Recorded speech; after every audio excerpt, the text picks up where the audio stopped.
नमस्कार विद्यार्थियों। हम पढ़ने वाले हैं आज इन्वायरमेंटल प्लानिंग एंड मैनेजमेंट यानी पर्यावरण प्रबंधन तथा उसके नियोजन के बारे में। किस प्रकार से पर्यावरण प्रबंधन एवं नियोजन चलता है। नियोजन की बात करें तो विकास की एक प्रक्रिया होती है जिसके तहत हम दो उद्देश्यों को लेकर चलते हैं। एक है समाज का सर्वांगीण विकास और दूसरा जो उद्देश्य रहता है वह आर्थिक सामाजिक विषमताएं जितनी भी पाई जाती हैं इनको दूर करना। और इन उद्देश्यों की प्राप्ति के लिए हम मानव केंद्रित दृष्टिकोण या एंथ्रोपोसेंट्रिक व्यू पॉइंट के आधार पर हम सभी संसाधनों का दोहन करते हैं और उनका उपयोग करते हैं। जब हम पर्यावरण नियोजन की बात करते हैं तो वहां हम एक पारिस्थितिकीय विकास यानी इको डेवलपमेंट की प्रक्रिया की बात करते हैं जिसका जो बेस है वह पारिस्थितिकी केंद्रित यानी इको सेंट्रिक व्यू पॉइंट होता है। और उसके उद्देश्यों की अगर बात करें यानी पारिस्थितिकी के आधार पर अगर हम उसके प्रबंधन की या नियोजन की बात करें तो उसका उद्देश्य होता है मानव समाज के सर्वांगीण विकास की प्राप्ति करना तथा दूसरा जो उद्देश्य रहता है वह पर्यावरण की गुणवत्ता को बनाए रखना और साथ ही साथ जो इकोसिस्टम है या इकोलॉजिकल जो बैलेंस है उस बैलेंस को बनाए रखना। इन उद्देश्यों की पूर्ति के लिए हम प्राकृतिक संसाधनों का विवेकपूर्ण दोहन करते हैं, उसका अनुकूलतम उपयोग ऑप्टिमम यूज ऑफ रिसोर्सेज करते हैं ताकि सतत पोषणीय विकास या आने वाली पीढ़ी तक विकास पहुंचता रहे उसके उद्देश्य लेकर चलते हैं और एक पोषणीय विकास और एक पोषणीय समाज की प्राप्ति कर सके। तो इस प्रकार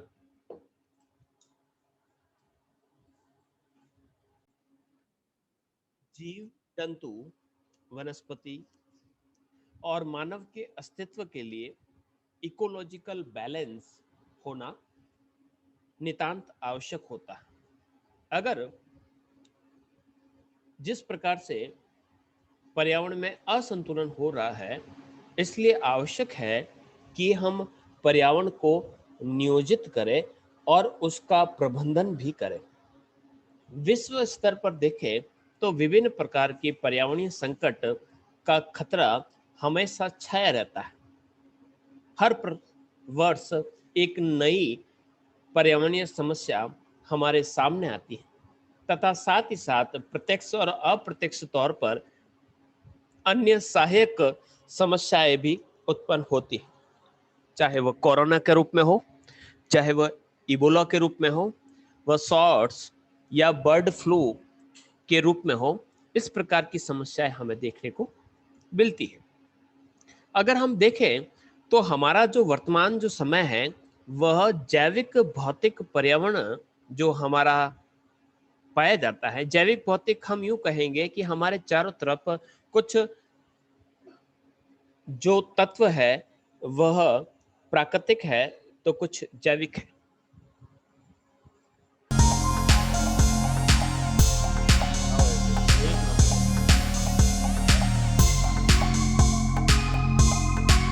तो हमारा जो जैविक और भौतिक पर्यावरण है जो मनुष्य ने और प्रकृति ने मिलकर बनाया है वह तेजी गति से जैव सामाजिक पर्यावरण के अंतर्गत बायो सोशल एनवायरनमेंट में बदल रहा है। अर्थात कहने का अर्थ है ये है कि हमारे पर्यावरण के जितने भी जो संगठक है उसके जो मौलिक गुण हैं उसमें परिवर्तन आ रहे हैं। स्वस्थ जीवन के लिए हमें पर्यावरणीय गुणवत्ता का परीक्षण यानी प्रिजर्वेशन नितांत आवश्यक सुनिश्चित करना होगा और विकास कार्य के लिए हमें जो रिन्यूएबल और नॉन रिन्यूएबल यानी नवीकरणीय और अनवीकरणीय जो संसाधन है उनका उपयोग तथा दुर्लभ और अमूल्य संसाधनों के संरक्षण की जो आवश्यकता थी उन्होंने पर्यावरण प्रबंधन को एक महत्वपूर्ण विषय बना लिया। अगर हम पर्यावरण नियोजन के तात्पर्य की बात करें कि वास्तव में इसका अर्थ क्या होता है, तो हम इस प्रकार से कह सकते हैं कि विकास के जितने भी जो हमारे कार्य है, उसके लिए पृथ्वी के जितने भी नव्य और अनव्य जो संसाधन हैं, उनके रूपों में, विभिन्न रूपों में उसका उपयोग करना। विभिन्न रूपों में उपयोग करने का अर्थ ये है कि जो दुर्लभ है, जो बहुमूल्य संसाधन है, उनका संरक्षण करना तथा स्वस्थ जीवन के लिए पर्यावरण की गुणवत्ता का परीक्षण करना, उनका प्रिजर्वेशन करना। अगर हम प्रबंधन की एक सामान्य परिभाषा देखें कि वास्तव में प्रबंधन क्या है, तो प्रबंधन का अर्थ होता है कि विभिन्न वैकल्पिक प्रस्तावों में से एक उपयुक्त प्रस्ताव का विवेकपूर्ण चयन करना। हमारे सामने बहुत सारे ऑप्शंस होते हैं, उस ऑप्शंस में से सबसे अच्छा ऑप्शन क्या होगा ताकि निर्धारित एवं इच्छित उद्देश्यों की पूर्ति की जा सके, कि हमारे लिए जो इच्छित या हमारे लिए हमने जिन उद्देश्यों को लेकर हमारा कार्य प्रारंभ किया, यानी प्रबंधन के अंतर्गत हम कुछ अल्पकालिक यानी कुछ शॉर्ट टर्म के उद्देश्यों की प्राप्ति के लिए एक या कई प्रकार की रणनीतियां बनाते हैं।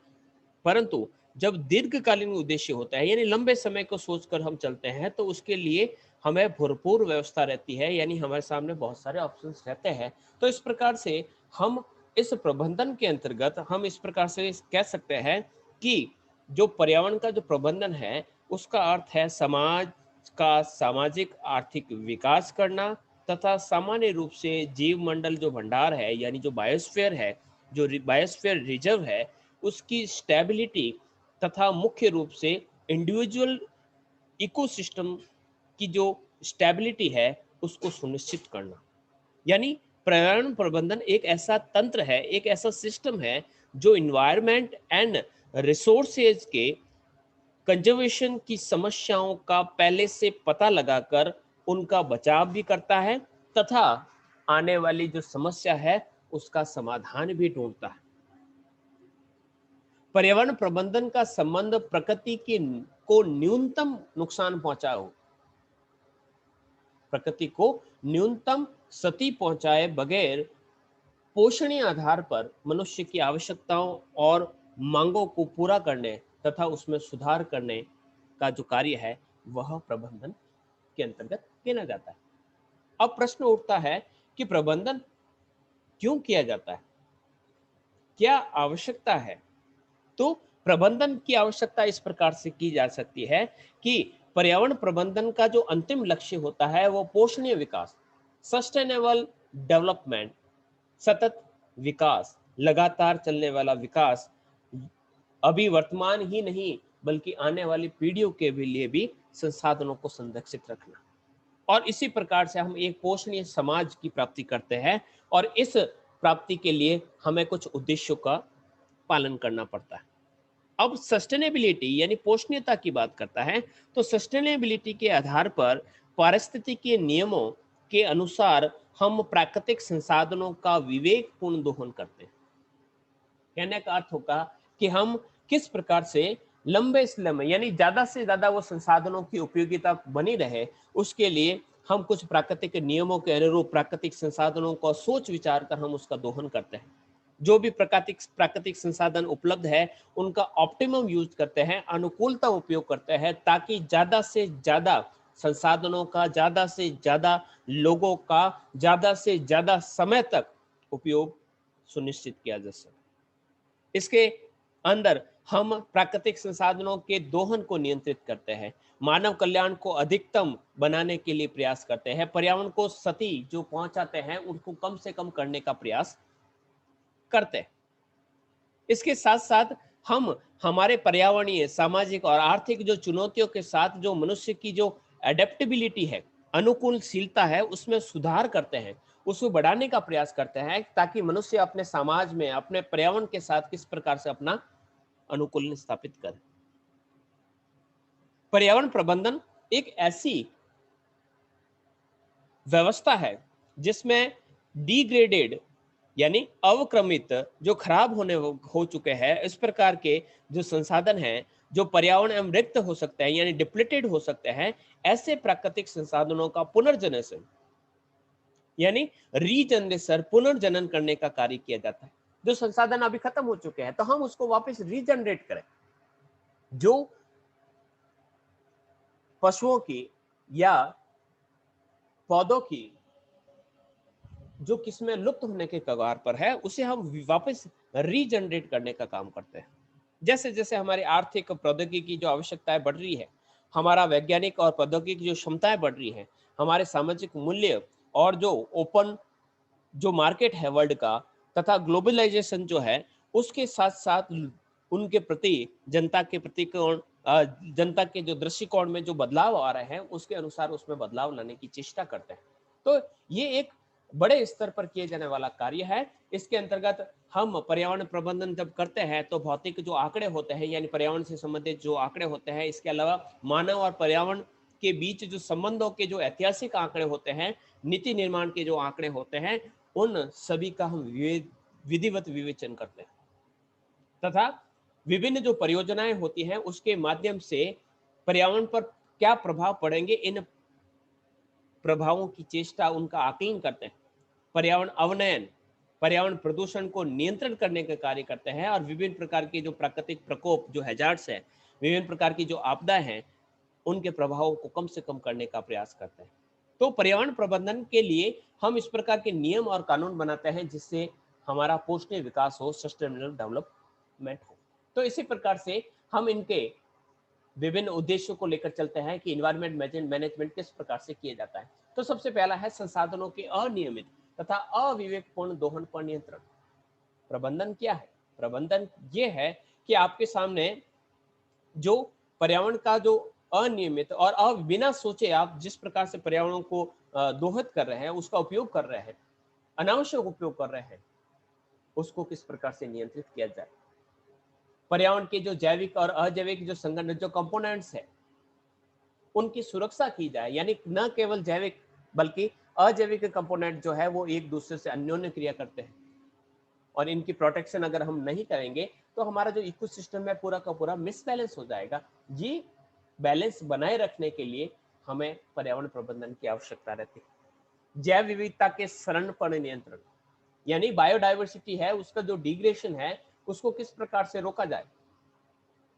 विश्व में जीवों की फ्लोरा एंड फोना की असंख्य प्रजातियां रहती है और हर एक का एक तंत्र है, एक सिस्टम चलता है और इसी सिस्टम के अनुरूप जैविक और अजैविक तत्व अनोन्य क्रियाएं करते हुए इस विश्व को चलायमान रखते हैं। तो ऐसे में इस जैव विविधता का जो शरण है, इसको रोकना ही पर्यावरण प्रबंधन है। विभिन्न प्रकार के प्रदूषक जो इस वायुमंडल को, इस धरातल को, मानव के स्वास्थ्य को, जीवों के स्वास्थ्य को प्रभावित कर रहे हैं, उनके सबके उत्सर्जन पर हमें नियंत्रण करना इस एनवायरनमेंट मैनेजमेंट के अंतर्गत आता है। पर्यावरण के जितने भी जो तत्व हैं उसकी गुणवत्ता में वृद्धि करना,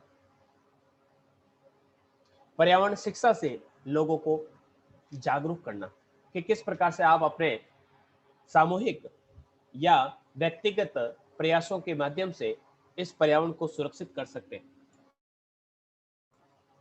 इसके साथ ही पर्यावरण संचेतना यानी इन्वायरमेंटल कॉन्शियसनेस, यानी पर्यावरण के प्रति हमारी क्या चेतना है, क्या अवचेतना हम रखते हैं, किस प्रकार से हम पर्यावरण को देखते हैं, हमारी अभिवृत्ति क्या है, क्या पर्यावरण हमारे लिए है या हम पर्यावरण के लिए है। इस प्रकार की संचेतना को विकसित करना ही पर्यावरण प्रबंधन के अंतर्गत आता है। इसके साथ ही हम प्रबंधन के लिए जितने भी जो प्रयास करते हैं उनका समय समय पर उनकी मॉनिटरिंग करना, उनके जो रिजल्ट्स आए उन रिजल्ट्स का निरीक्षण करना और उसमें आवश्यक सुधार करने का जो कार्य किया जाता है वो इन्वायरमेंट मैनेजमेंट के अंतर्गत किया जाता है। पर्यावरण के विभिन्न जो पक्षों पर विभिन्न प्रकार की जो समस्या है या उनके उन्नयन के लिए जितने भी जो प्रयास किए जा सकते हैं उसके लिए आवश्यक अनुसंधान करना, अध्ययन करना, ये पर्यावरण प्रबंधन के अंदर शामिल किया जाता है। इसके साथ साथ ही ये जो समस्या है, ये जो हमने टारगेट रखे, लेकिन इन टारगेटों को प्राप्त करना इतना आवश्यक नहीं है, यानी संसाधनों का संरक्षण करना पर्यावरण नियोजन की अनिवार्य शर्त है। और इसके अंतर्गत हम पर्यावरण में जो संसाधन पाए जाते हैं उनकी गुणवत्ता में वृद्धि करते हैं, अन्य विकल्पों की तलाश करते हैं, सामान्य वितरण और अधिकाधिक विकासीय कार्यों को पूर्ण करना इसके अंदर शामिल करते हैं।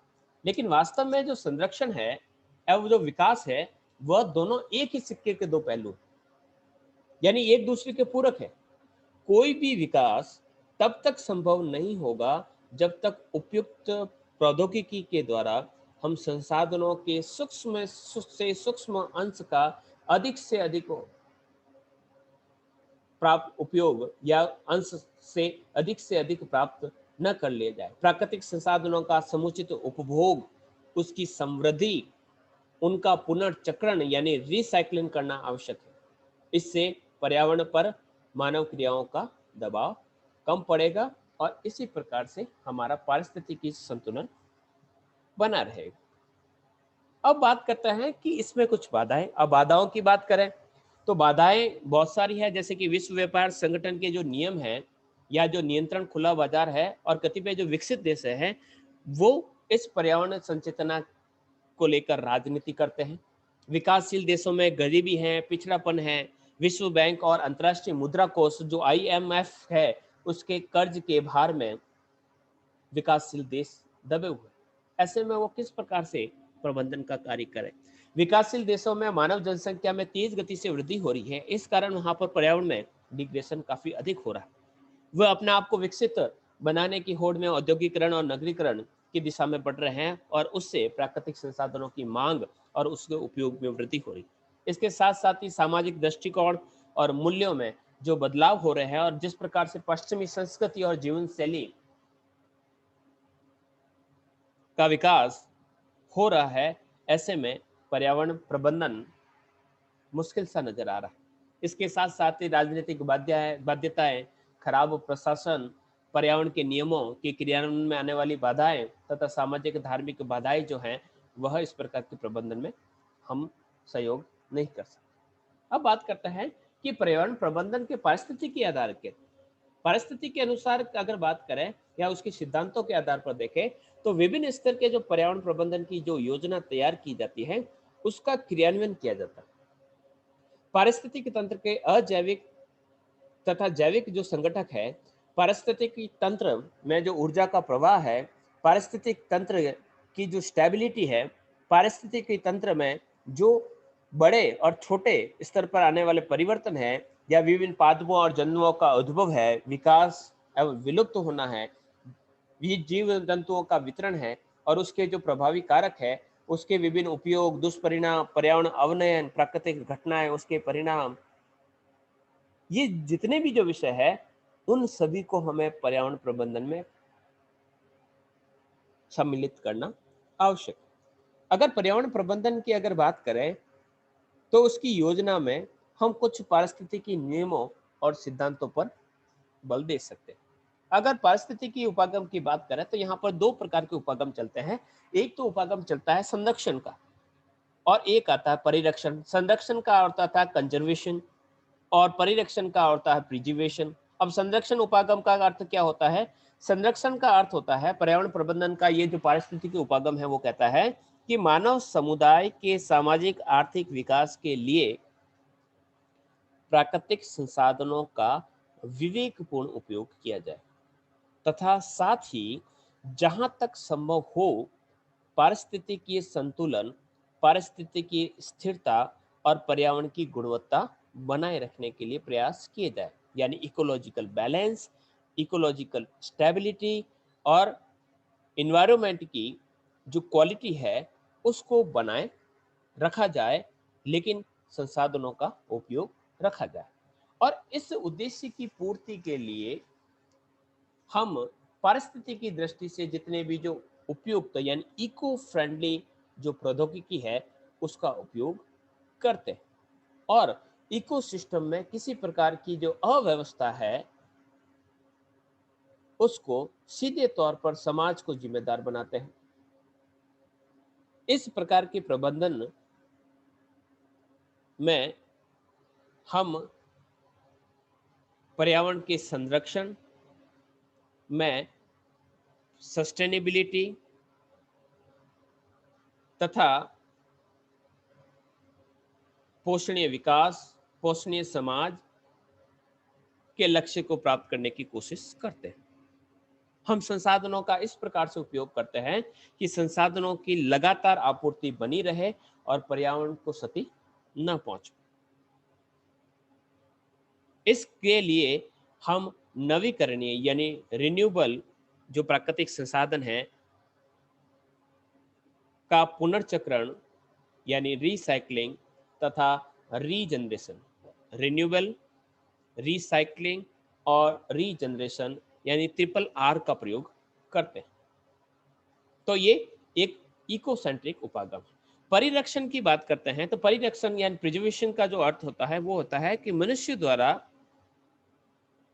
प्रकृति में किसी प्रकार की छेड़छाड़ जो है उस पर पूर्ण रोक लगाई जाए, यानी मनुष्य के प्राकृतिक पर्यावरण के साथ पूर्ण अनुकूलन एवं समायोजन पर बल देता है। अगर इस प्रकार की अप्रोच की बात करें तो इस प्रकार की जो अप्रोच है वह प्रैक्टिकल नहीं है। प्रैक्टिकल क्यों नहीं है? क्योंकि प्राकृतिक संसाधनों का अगर हम उपयोग नहीं करेंगे तो भूखमरी आ जाएगी, मानव का अस्तित्व समाप्त हो जाएगा। तो मनुष्य को जीवित रहना है या अपने अस्तित्व को बनाए रखना है तो मानव समुदाय की जो आधारभूत जो आवश्यकता है वो पूर्ति उसकी होती रहे। इसलिए हम प्राकृतिक संसाधनों से कम संसाधनों का दोहन करें या करना पड़ेगा, परंतु इससे इकोलॉजिकल बैलेंस तथा इकोलॉजिकल जो या इकोसिस्टम की जो स्टेबिलिटी है उसमें कुछ न कुछ तो व्यवधान हमें देखने को मिलता रहेगा। तो इस प्रकार की पर्यावरण अवनयन या पर्यावरण समस्याएं जो हैं हमारे सामने आएगी। तो इस प्रकार से ये दो प्रकार के यहाँ पर सिस्टम चलते हैं। लेकिन अगर पर्यावरण प्रबंधन की हम पारिस्थितिकी के आधार की बात करें तो यहाँ पर हम स्थानीय तौर पर, प्रादेशिक तौर पर, राष्ट्रीय या भूमंडलीय स्तर पर, यानी हम हमारे गांव, हमारे शहर, हमारे राज्य, हमारे देश या पूरे विश्व के स्तर पर पर्यावरण नियोजन या प्रबंधन का कार्यक्रम शुरू करते हैं। यानी इकोसेंट्रिक जो अप्रोच है उसको चलाते हुए हम पोषणीय समाज के लक्ष्य को प्राप्त करने की कोशिश करते हैं।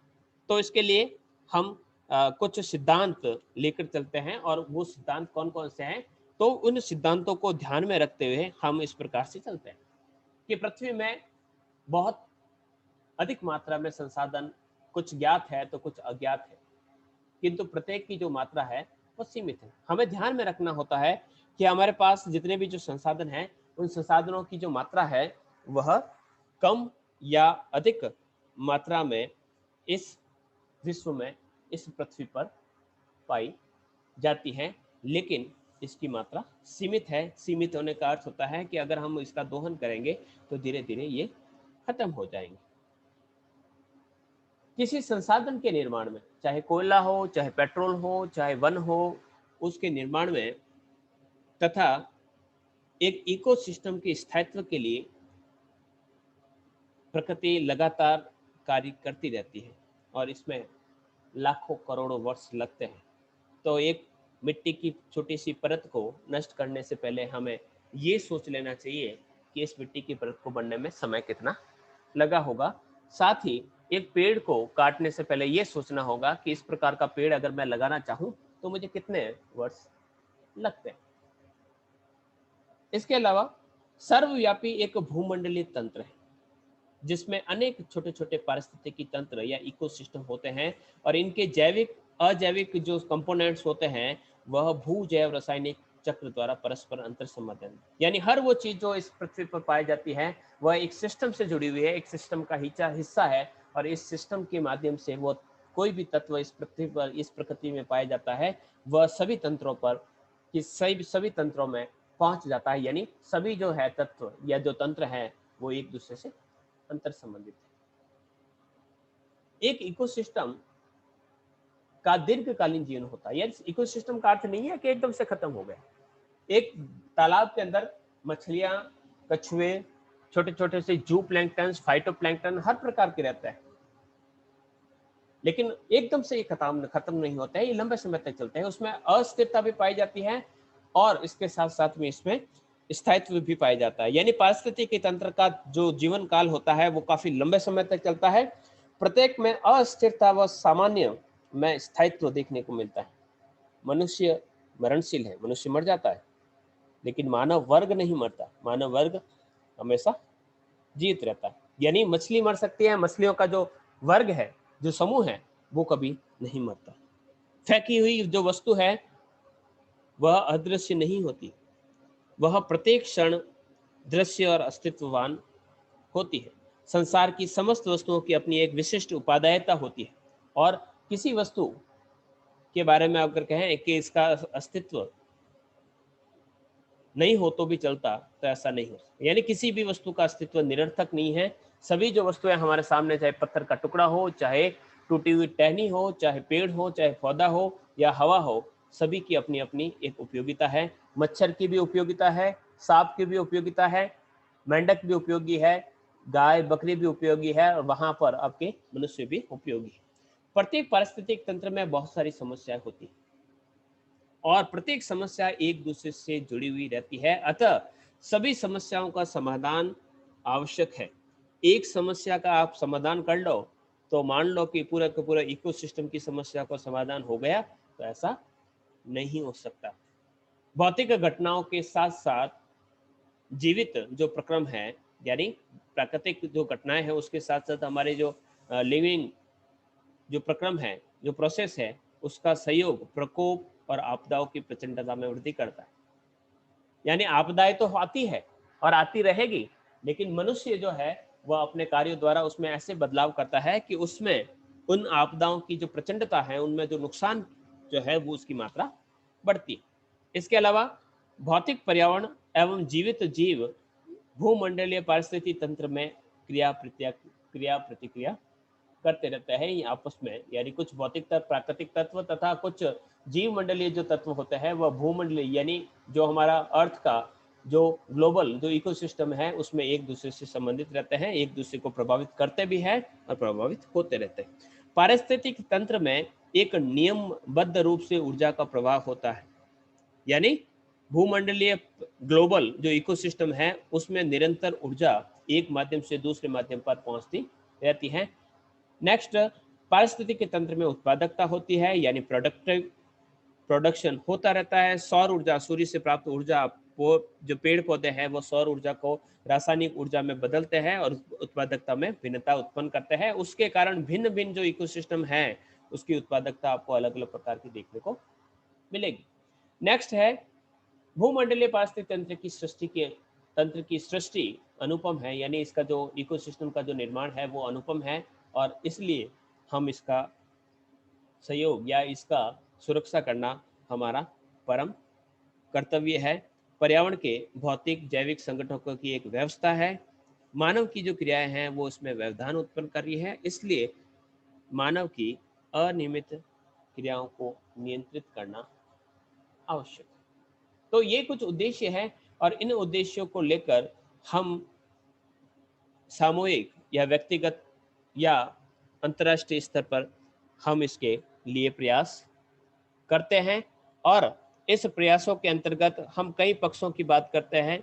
हम विभिन्न प्रजातियों के विलोपन, विभिन्न जंतुओं के उद्भव, विसरण और वितरण, जैविक अनुक्रम यानी सक्सेशन, जीवधारियों के जीवन चक्र, इन सभी के बारे में हम इन पक्षों का अध्ययन करते हुए चलते हैं। इसके साथ साथ भी पर्यावरण प्रबंधन के जो पारिस्थितिकी आधार है उसके अंतर्गत हम पारिस्थितिकी संसाधनों की अवधारणा, उसके वर्गीकरण, संसाधनों को नियंत्रित करने वाले जो पारिस्थितिकी सिद्धांत है, संसाधनों का सर्वेक्षण करना, संसाधनों का मूल्यांकन करना, संसाधनों के प्रबंधन के उपागम पर, संसाधनों का परिरक्षण एवं संरक्षण, इन सभी के बारे में हम डिस्कस करते हैं। अब बात करते हैं कि इन पर्यावरण प्रबंधन के हम कौन कौन से पक्षों के बारे में बात कर सकते हैं। तो सबसे पहले पक्षों की बात करते हैं। पक्षों की बात का अर्थ होता है कि प्राकृतिक जो पर्यावरण है या उसके अंतर्गत रहने वाले जो जंतु है वह प्राचीन समय से ही एडजस्ट होकर एक आदर्श ग्लोबल इकोसिस्टम का निर्माण किए हुए। प्रत्येक प्राकृतिक जो घटनाएं हैं इसकी ओरिजिनलिटी को समय समय पर भंग करती हैं, किंतु जो प्राकृतिक शक्तियां होती है वह पुनः एक्टिव होकर उसे एक उत्कृष्ट स्वरूप प्रदान करती है। वर्तमान में विज्ञान का जिस प्रकार से विकास हुआ है और जिस प्रकार से मनुष्य ने प्राकृतिक पर्यावरण पर आक्रमण किया है और संसाधनों का जो अंधाधुंध दोहन किया है, उसके बाद प्राकृतिक उपादान जो है वो मनुष्य के लिए जो उपयोगी थे वो अभी हानिकारक बन चुके। तो ऐसी स्थिति में हम तीन पक्षों का प्रबंधन करते हैं। सबसे पहले हम प्रबंधन करते हैं वन संसाधनों का प्रबंधन, management of forest resources. One संसाधन तथा मानव, ये जो वन संसाधन है हमारी मानव संस्कृति के लिए काफी महत्वपूर्ण होते हैं। हमारी संस्कृति वनों के सुरम्य वातावरण में पल्लवित और विकसित हुई है। इकोसिस्टम का जो महत्व है वह इकाई के साथ वन जीव जंतुओं को संरक्षण प्रदान करता है। ये मानव की अर्थव्यवस्था के योगदान को भी बढ़ाते हैं। जलवायु पर नियंत्रण हो, मृदा के अपरदन को रोकना हो, स्वच्छ वातावरण फैलाना हो, सभी वनों द्वारा प्राप्त होता है। तो मनुष्य इसकी उपयोगिता को भूल नहीं सकता, फिर भी वह अनियमित रूप से वनोन्मूलन, डिफोरेस्टेशन कर रहा है। विश्व स्तर पर देखें तो वन क्षेत्र धीरे धीरे कम हो रहे हैं। इनमें रहने वाले जितनी जो जीव है वह अपना स्थान बदल रहे हैं, माइग्रेट हो रहे हैं या फिर मर रहे हैं। मृदा अपरदन बढ़ रहा है, जल स्तर नीचा जा रहा है, पृथ्वी का तापमान बढ़ रहा है, बर्फ के जो ग्लेशियर है पिघल रहे हैं। इसलिए वनों का संरक्षण काफी आवश्यक माना जाता है। नहीं तो वन संसाधनों के इस प्रकार से कमी या कटाव से हमारे भविष्य में मनुष्य के सामने बहुत सारी समस्याएं उत्पन्न होगी। इसके लिए हमें प्राकृतिक संसाधनों का संरक्षण करना होगा और उसके लिए हम प्राकृतिक संसाधनों के दोहन की एक निश्चित सीमा, जिसे हम पोषणीय अथवा जीवन धारणीय सीमा, सस्टेनेबल लिमिट कहते हैं, इस सीमा तक दोहन के बाद जितनी जो क्षति हुई है उसकी पूर्ति की जा सकती है। इस पोषणीय सीमा के अतिक्रमण पर पर्यावरण असंतुलित हो जाता है और पर्यावरणविद, जितने भी जो पर्यावरण जो विद्वान है, उन्होंने इस सीमा का ध्यान रखना आवश्यक समझा है। इसके अलावा प्रकृति और मानव प्राय जंगलों में आग लगा देते, प्रकृति तथा मानव द्वारा, यानी दोनों ही कारणों से जंगलों में आग लगती है, जिससे कई प्रकार की वनस्पतियों और जीवों को क्षति होती है। वनों की सुरक्षा के लिए हम अग्नि फायर या अग्नि रेखा, फायर लाइन का हम निर्धारण कर सकते हैं, यानी वनों को बीच बीच में से इस प्रकार से काट दिया जाता है ताकि आग लग जाए तो पूरी वन के अंदर नहीं फैले। तो इस प्रकार से हम प्रयास कर सकते हैं, जंगली वृक्षों के जो कटाव है उस पर रोक लगाई जा सकती है, उसको नियोजित किया जा सकता है, गुणवत्ता और मांग के अनुसार उसे काटना चाहिए, क्षतिपूर्ति के लिए पुनः वृक्षारोपण करना चाहिए, ईंधन के रूप में मूल्यवान जो वृक्षों का उपयोग हम न करें या वैकल्पिक जो ईंधन के स्रोत तलाशे, वृक्षारोपण किया जाए, सामाजिक वानिकी, कृषि वानिकी और नगर वानिकी जैसी योजनाओं को बढ़ाया जाए। तो इस प्रकार से हम वन संसाधनों का प्रबंधन कर सकते हैं।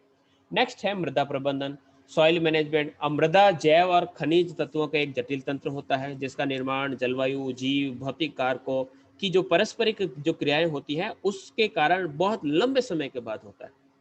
लेकिन कृषि भूमि के लगातार उपयोग, कीटनाशी रसायनों के प्रयोग, वन को काटने, अपरदन, इनके द्वारा मृदा के जो ओरिजिनल जो गुण हैं, जो ट्रेड्स हैं, वो नष्ट होते हैं और इसके कारण जो खनिज हैं, वो जो पोषणीय पदार्थ है, उनका परिसंचरण नहीं हो पाता। इस कारण मिट्टी को एक अमूल्य मानते हुए इसकी शरण जीव जंतुओं, वनस्पति तथा देश की जो अर्थव्यवस्था को प्रभावित करने वाला जो ये तत्व है, उसके या उसको बचाने के लिए हम वनस्पति आवरण या संरक्षित वनारोपण कर सकते हैं, यानी सघन वनस्पति आवरण के कारण जल की बूंदें सीधे धरातल पर नहीं पहुंचती। इसके कारण मृदा का जो संगठन है काफी मजबूत बना रहता है। जल प्रवाह काफी धीमे होता है, इसलिए अपरदन नहीं हो पाता है। प्राकृतिक वनस्पति का जो जिस प्रकार से वृद्धि होती है वह इसके डिग्रेडेशन को रोकता है। इसके अलावा समोच्च की जुताई की जा सकती है। नदी, घाटियों और पर्वतीय ढालों पर सीढ़ीदार खेतों का निर्माण किया जा सकता है। फसलों को बदल बदल कर बोना, जिसे फसल चक्र को क्रॉप रोटेशन कहा जाता है, उससे भूमि की उर्वरक क्षमता को बढ़ाया जा सकता है। शिफ्टिंग एग्रीकल्चर यानी स्थानांतरित जो कृषि है उस पर प्रतिबंध लगाया जा सकता है। पशुचारण को हम नियंत्रित कर सकते हैं। और अवनलिका अपर्दन, जो नदी घाटी जो क्षेत्र है जैसे कि आपके गोली इरोजन है, उस पर हम नियंत्रित करके इसे रोक कर मिट्टी का संरक्षण कर सकते हैं। इसके अलावा तीसरा और अंतिम है वन्य जीव संरक्षण। तो वन्य जीवों की श्रेणी में की बात करें तो सभी गैर पालतू जीव इसके अंदर शामिल करते हैं। उनमें पक्षी, रेंग कर चलने वाले रेप्टाइल्स, कीट, जल या स्थल के उभयचर जो जीव होते हैं वो शामिल किए जा सकते हैं। तो इको बैलेंस सिस्टम के बैलेंस को बनाए रखने के लिए, मृदा के कटाव को रोकने के लिए खाद्य सामग्री, औषधि, मसालों, पेय आदि जितने भी जो स्रोत के रूप में जो आर्थिक उत्पादक होते हैं, उनके स्रोत के रे में उत्तम प्रजातियों के प्रजनन के लिए हम वन्य जीवों की आवश्यकता रहती है और उसके लिए हम समय समय पर कानून बनाते हैं। तो भारत में भारतीय वन जीव बोर्ड जो है, जो 1985 में इस बोर्ड की स्थापना की गई थी, प्रधानमंत्री इसके अध्यक्ष होते हैं और इसके द्वारा वनों या वन्य जीव जो है उनकी सुरक्षा की जाती है। इसके अलावा botanical survey of India BSI या zoological survey of India ZSI, दोनों जो संकटग्रस्त जो दुर्लभ जीव है उसकी प्रजातियों की सुरक्षा में हमेशा लगा रहता है। और इसके अलावा एक जैव भौगोलिक क्षेत्रों का भी संगठन किया गया है। जैसे कि अगर हम बात करें तो जैव मंडल आरक्षित क्षेत्र जिसको बायोस्फीयर रिजर्व्स कहा जाता है। इसके अलावा राष्ट्रीय उद्यानवन, अभ्यारण्य यानी नेशनल पार्क और सेंचुरीज का निर्माण किया गया है। इसके अलावा वन्य जीव अभ्यारण्य के जो कह सकते हैं अलग अलग प्रकार के कानून बनाकर इसे रोकने का प्रयास किया जाता है। तो इस प्रकार की योजना बनाकर हम जो इकोसिस्टम है उसको या उसके प्रबंधन की व्यवस्था सुनिश्चित कर सकते हैं।